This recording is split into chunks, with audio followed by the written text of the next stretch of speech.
Il-Partit Nazzjonalista jemmen illi Malta għandha rwol b'saħħtu fil-fora internazzjonali.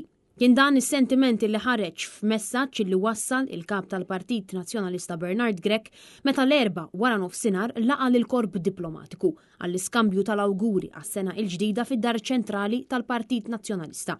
Bernard Grech spjega illi Malta hija mimlija abbiltajiet sabiex tkun fuq quddiem fil-ħidma internazzjonali bħalma tat prova fl-aħħar snin, fosthom anke bir-riżoluzzjoni dwar il-Lvant Nofsani.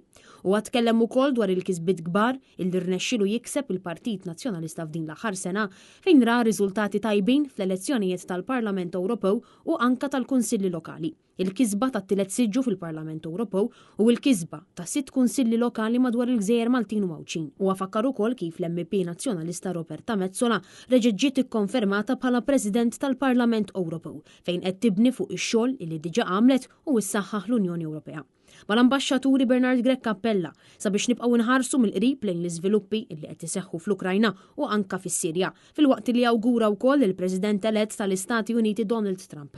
Preżenti mal-kap tal-Partit Nazzjonalista kien hemm ukoll il-Viċi Kap tal-Partit Nazzjonalista Alex Perici-Kalascione, ix-Shadow Minister Beppe Fenekadami u s-Segretarju Internazzjonali tal-Partit Nazzjonalista Beppe Gallia.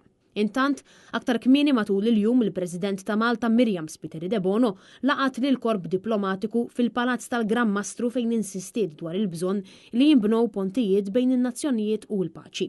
Quddiem l-isfidi illi d-dinja qed ħabbat wiċċha magħhom f'dawn iż-żminijiet. Hija tenniet illi dawn huma sfidi favur is-sigurtà, l-istabbiltà u l-prosperità taċ-ċittadini dinjija illi l-ebda pajjiż ma jista' jeleb waħdu.